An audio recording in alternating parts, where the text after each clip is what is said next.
अस्सलामु अलैकुम वरहमतुल्लाहि वबरकातुहू। रब्बिश रह ली सदरी वयस्सिर ली अमरी वहलुल उक़्दतम मिन लिसानी यफ़क़हू क़ौली। सूरत अल अनफ़ाल की आयत नंबर 17, 18, 19, 20, 21, 22, 23 का तर्जुमा और तफसीर आयत नंबर 18 की, 22 की और 23 की। औज़ु बिल्लाहि मिनश शैतानिर रजीम, बिस्मिल्लाहिर रहमानिर रहीम। तर्जुमा। चुनांचे मुसलमानों, हकीकत में तुमने उन काफिरों को कत्ल नहीं किया था बल्कि उन्हें अल्लाह ने कत्ल किया था। और ए पैगंबर, जब तुमने उन पर मिट्टी फेंकी थी तो वो तुमने नहीं बल्कि अल्लाह ने फेंकी थी।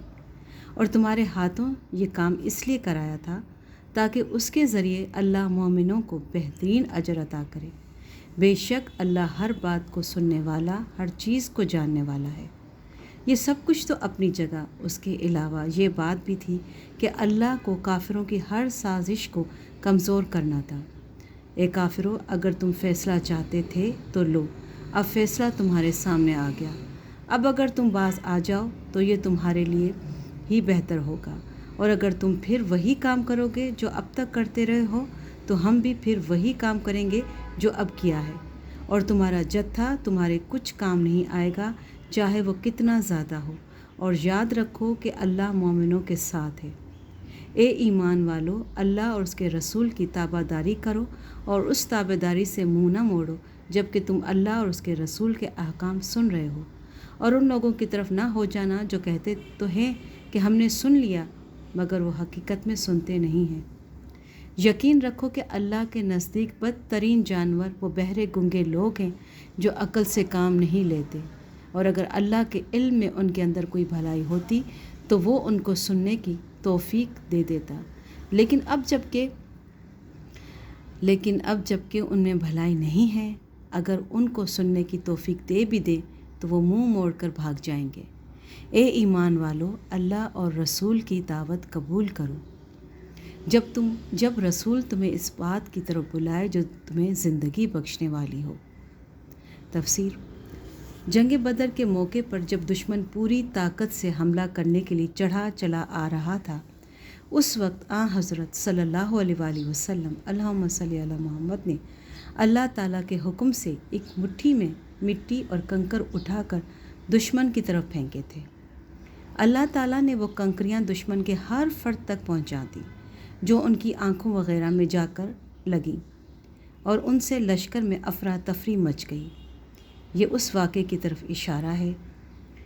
ये दर हकीकत एक सवाल का जवाब है। सवाल ये हो सकता था कि अल्लाह ताला तो अपनी कुदरत से दुश्मन को बराह रास्त हलाक कर सकता था, फिर उसने मुसलमानों को क्यों इस्तेमाल किया और कंकरियाँ हज़रत सल्लल्लाहु अलैहि वसल्लम अल्लाहुम्मा सल्ली अला मोहम्मद के दस्ते मुबारक से क्यों फेंकवाईं?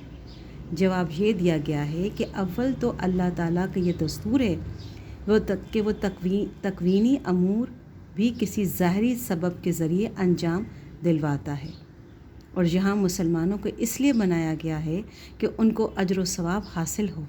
और दूसरे वो काफिरों को भी ये दिखाना चाहता था कि जिन साजिशों और वसाइल पर उन्हें नाज है वो सब उन लोगों के हाथों खाक भी मिल सकते हैं जिन्हें तुम कमज़ोर समझते रहे हो। पिछली आयत में सुनने से मुराद समझना है, और मतलब ये है कि काफिर लोग कानों से तो सुनने का दावा करते हैं मगर समझने की कोशिश नहीं करते। इस लिहाज से वो जानवरों से भी बदतर हैं, क्योंकि बेजान जानवर अगर किसी की बात को ना समझे तो इतनी बुरी बात नहीं है।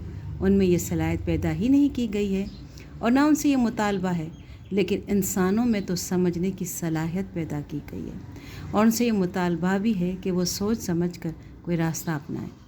अगर वो समझने की कोशिश ना करें तो जानवरों से भी बदतर हैं। भलाई से मुराद हक़ की तलब और जुस्तजू है, और जैसा कि पहले अर्ज़ किया गया है, सुनने से मुराद समझना है। इस तरह इस आयत में ये अहम नुक्ता वाज़ा किया गया है कि अल्लाह ताला हक़ को समझने और उस पर अमल करने की तौफ़ीक उसको देता है जिसके दिल में हक़ की तलब हो।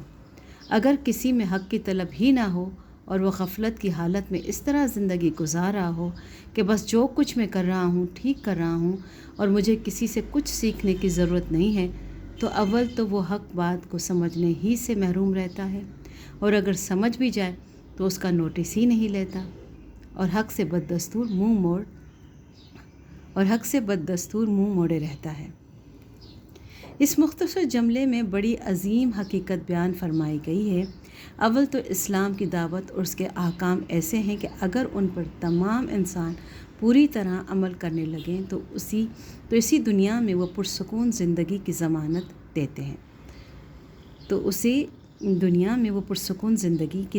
دیتے ہیں، عبادت کے علاوہ جو روحانی سکون کا بہترین ذریعہ ہے۔ اسلام کے تمام معاشرتی، معاشی اور سیاسی احکام دنیا کو نہایت خوشگوار زندگی فراہم کر سکتے ہیں۔ دوسری طرف زندگی تو اصل میں آخرت کی ابدی زندگی ہے، اور اس کی خوشگواری تمام تر اسلامی احکام کی پیروی پر موقوف ہے۔ لہذا اگر کسی کو اسلام کا کوئی حکم مشکل بھی محسوس ہو تو اسے یہ سوچنا چاہیے کہ میری خوشگوار زندگی کا دار و مدار اس پر ہے۔ جس طرح انسان زندگی کی خاطر بڑے سے بڑے اور مشکل آپریشن کو منظور کر لیتا ہے، اسی طرح شریعت کا ہر وہ حکم جس میں محنت یا مشقت معلوم ہوتی ہو یا نفسانی خواہشات کی قربانی دینی پڑتی ہو، اس کو بھی خندہ پیشانی سے منظور کرنا چاہیے، کیونکہ اس کی حقیقی زندگی کا دار و مدار اس پر ہے۔ سبحان ربک رب العزت عما یصفون وسلام علی المرسلین والحمد للہ رب العالمین۔